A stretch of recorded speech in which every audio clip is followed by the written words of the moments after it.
11 foods to never eat on a cruise to avoid food poisoning. Last year, over 35,000 people got sick on cruise ships, not from the motion of the ocean, not from too much sun or too many cocktails, from food poisoning. And here's what the cruise lines don't advertise. Most of those cases came from eating specific foods that experienced cruisers know to avoid completely. Right now, millions of people are planning cruises, excited about unlimited buffets and 24-hour dining. They have no idea that certain menu items are essentially Russian roulette with their vacation.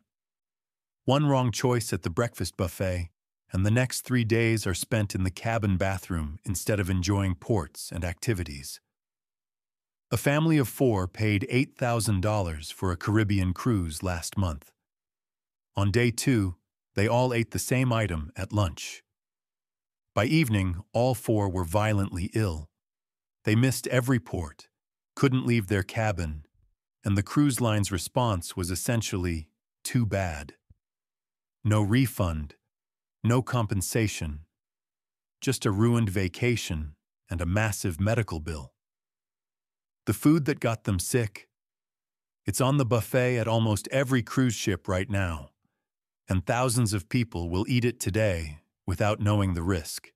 By the end of this video, there will be 11 specific foods to avoid on cruises, the exact reasons why each one is dangerous, and what to eat instead to stay healthy the entire vacation. Some of these foods seem completely safe. Others are cruise ship staples that everyone eats without thinking. But each one has a specific characteristic that makes it high risk in the cruise ship environment, and understanding why matters more than just following a list. Because once the science behind cruise ship food poisoning is understood, it becomes obvious which foods are safe and which ones are gambling with the entire vacation. The cruise industry doesn't want this information widely known, but cruise ship doctors, food safety inspectors, and experienced crew members all agree. These 11 foods are the ones most likely to ruin a cruise. Let's start with the most dangerous food on cruise ships, the one responsible for more illnesses than anything else: raw oysters and shellfish from the seafood station. Here's why this is catastrophic. Oysters are filter feeders that concentrate bacteria and viruses from the water they live in. If the water is contaminated, the oysters are contaminated. On land, oysters are monitored closely, harvested from approved waters, and consumed within days.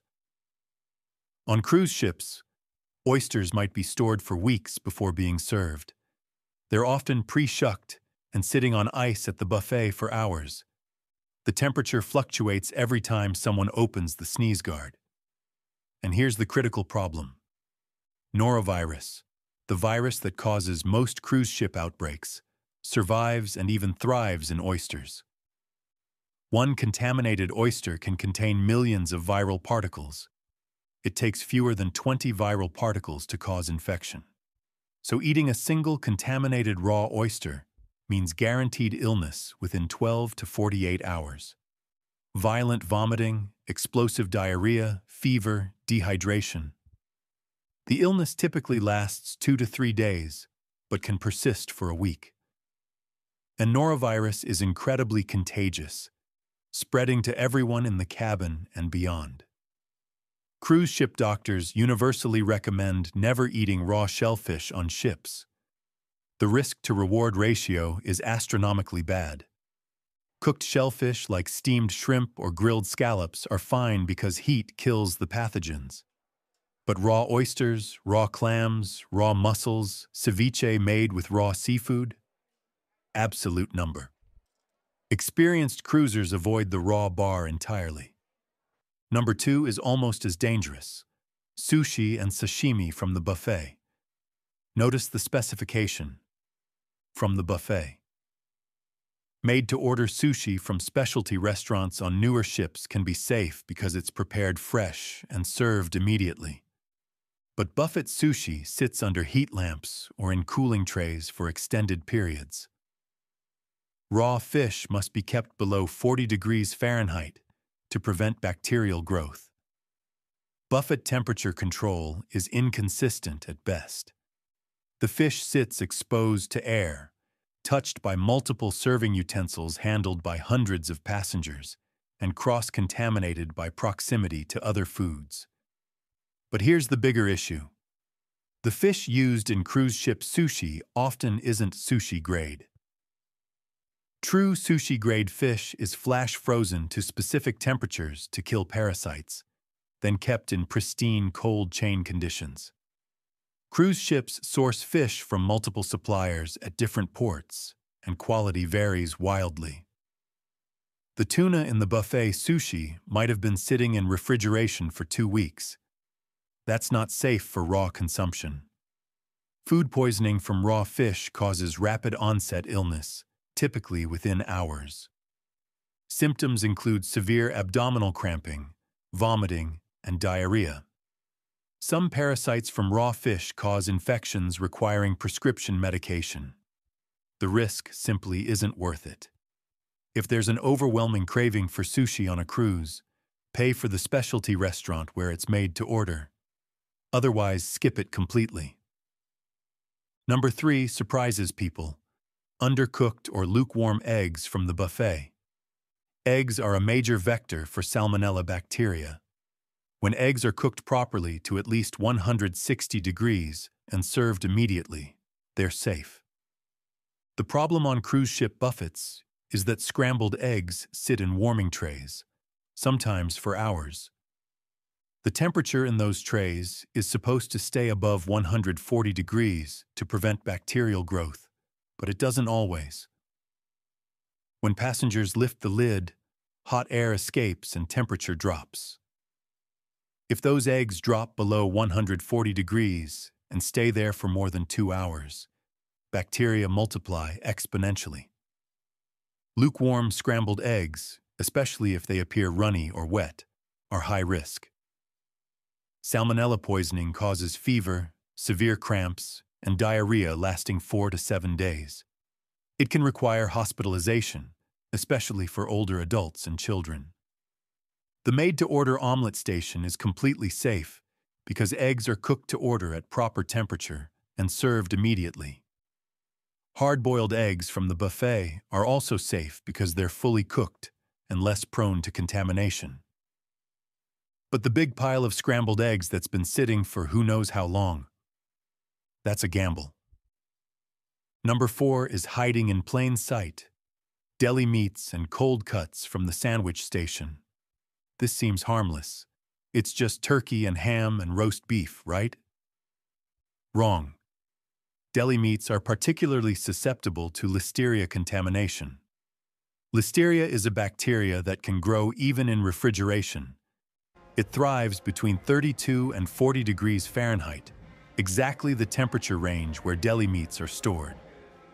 On cruise ships, deli meats are sliced in bulk, stored in containers, and left sitting on the buffet. Cross-contamination is rampant. Someone uses the serving tongs for cheese, then uses the same tongs for turkey. Another person touches the meat with their bare hands while making a sandwich. The meat sits partially uncovered as passengers lean over it, breathing and talking. Within hours, bacterial loads on those deli meats can be concerning.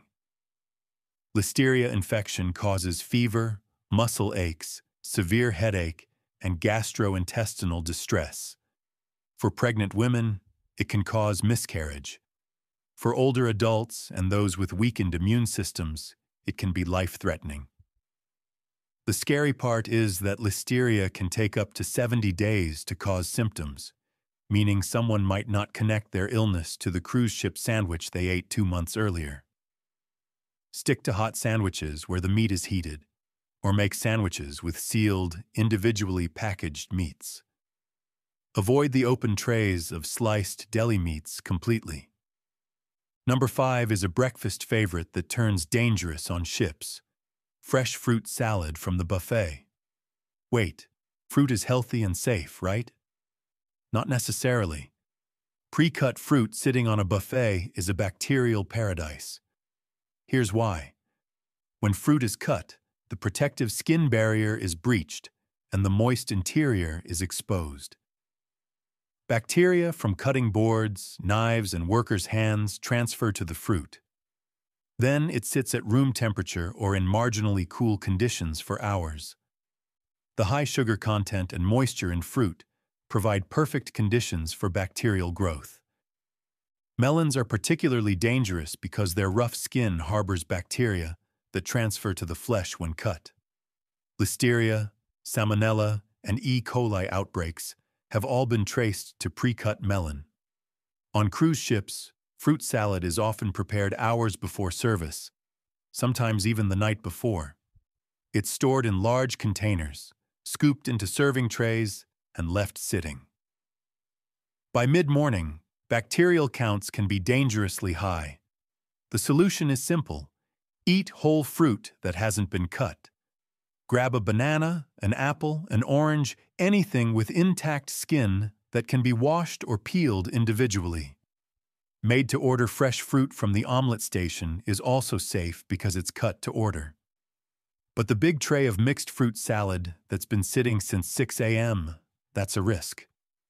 Number 6 is seafood that isn't fully cooked, specifically fish served rare or medium rare from the dining room.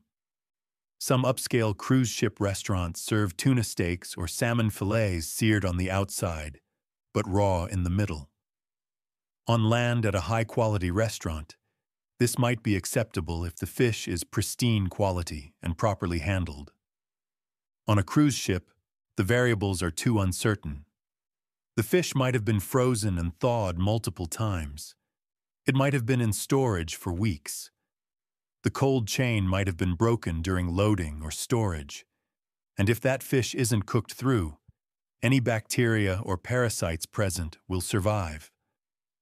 The worst cases involve anisakis, a parasitic worm found in many fish species.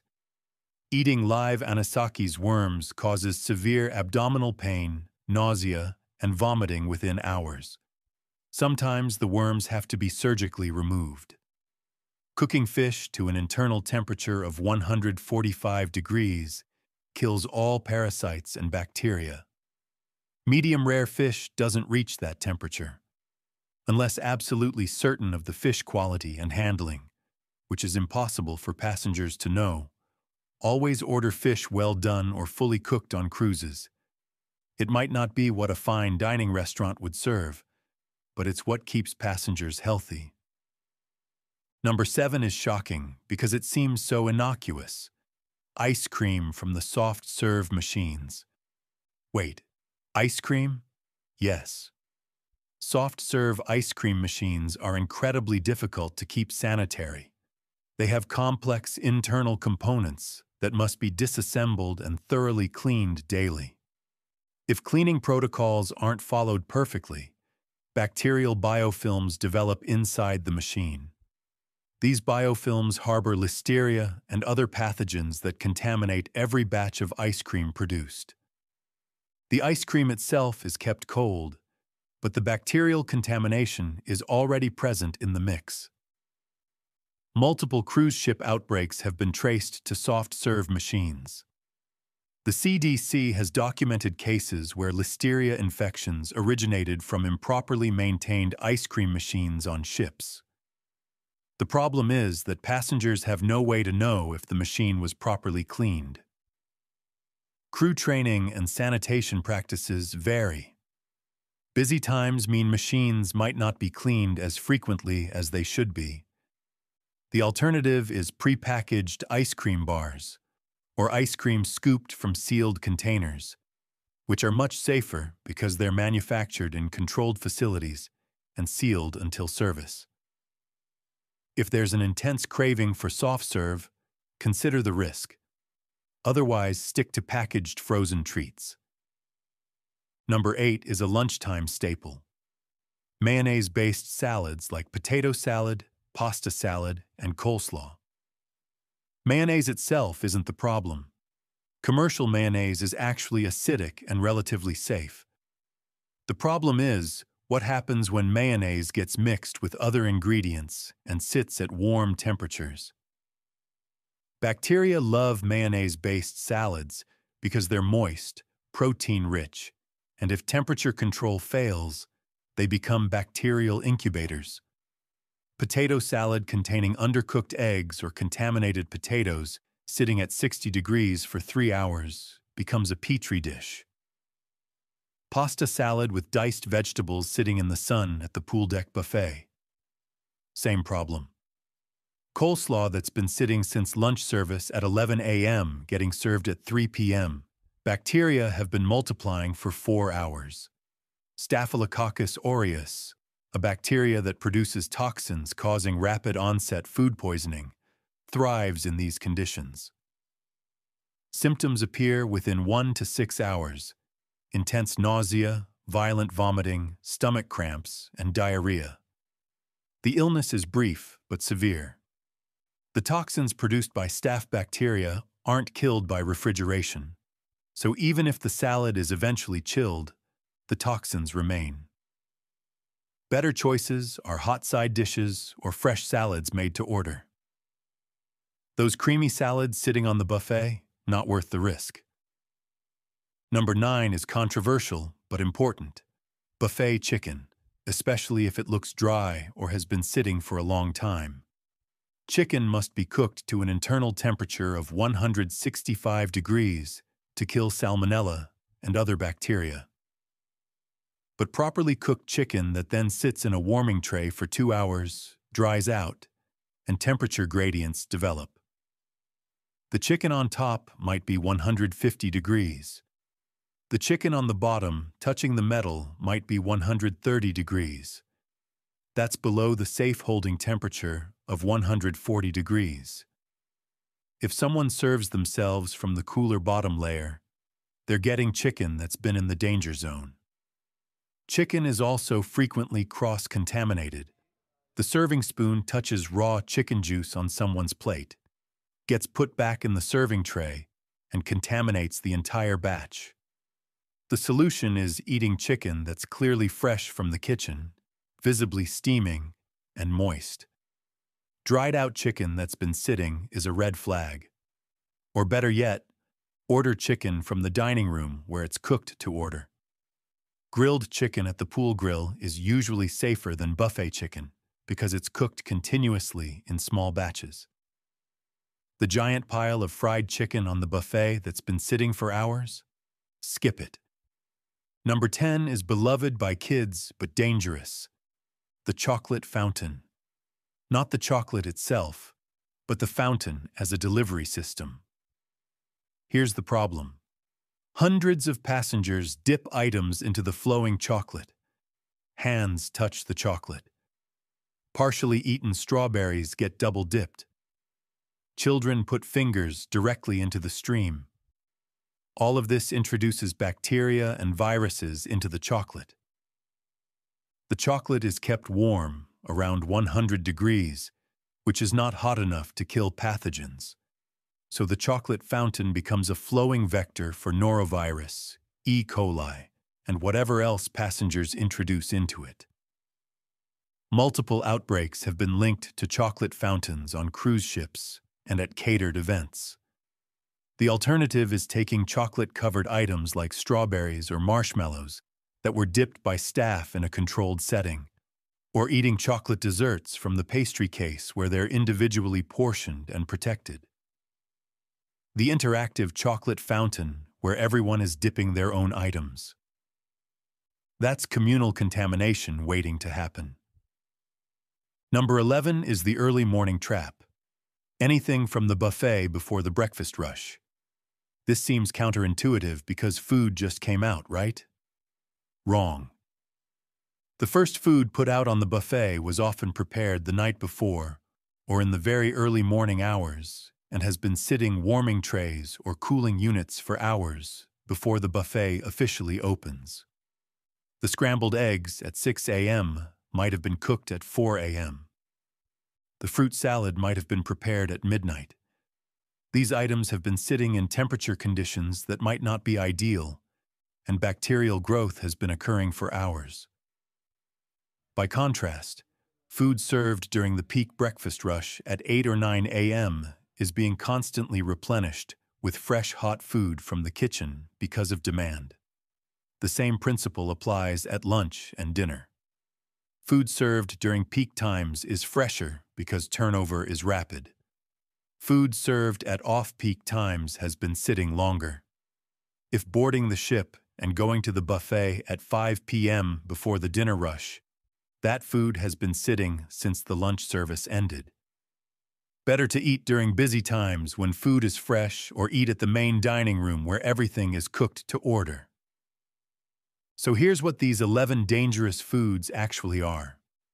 Raw oysters and shellfish that concentrate pathogens, buffet sushi sitting at inconsistent temperatures, lukewarm scrambled eggs from warming trays, exposed deli meats vulnerable to listeria, pre-cut fruit salad prepared hours earlier, undercooked fish harboring parasites, soft-serve ice cream from potentially contaminated machines, mayonnaise-based salads sitting at warm temperatures, dried-out buffet chicken in the danger zone, communal chocolate fountains contaminated by multiple users, and early or late buffet food that's been sitting for hours. None of these foods are inherently dangerous. In a properly controlled environment with immediate service, they'd be fine. But the cruise ship environment creates specific risk factors: long storage times, inconsistent temperature control, high-volume food service, cross-contamination from hundreds of passengers serving themselves, and crew training that varies in quality. Understanding these risk factors makes it obvious why certain foods should be avoided. Here's what to eat instead. Made-to-order foods from omelet stations, grill stations, and carving stations where food is cooked immediately and served hot. Whole fruits with intact skins. Prepackaged items like yogurt cups, sealed cereal boxes, and individually wrapped items. Hot foods that are visibly steaming and clearly fresh from the kitchen. Dining room meals where everything is cooked to order. These choices eliminate most of the risk factors. And here's the reality. Food poisoning ruins cruises. It's not a minor inconvenience. It's severe illness that confines people to their cabins for days, requires medical intervention, spreads to family members, and creates lasting negative memories. The cruise lines have minimal liability. Their contracts specifically limit their responsibility for passenger illness. There are no refunds for missed ports due to illness. Medical care on the ship is expensive and not covered by most insurance. A case of norovirus that requires intravenous fluids and medications can cost $800 or more in ship medical fees. So the financial and experiential cost of one bad food choice is enormous. Meanwhile, avoiding these 11 foods costs nothing and ensures the entire vacation is actually enjoyable. The choice seems obvious. Those buffet items might look appetizing. They might be foods normally eaten without concern at home. But the cruise ship environment changes the equation. The bacteria don't care about vacation plans. They just need the right conditions to multiply. And these 11 foods provide exactly those conditions. So remember these foods, avoid them completely, and enjoy a healthy, illness-free cruise. Because the best vacation memory isn't the food that was eaten. It's the experiences that were enjoyed because illness never interrupted them.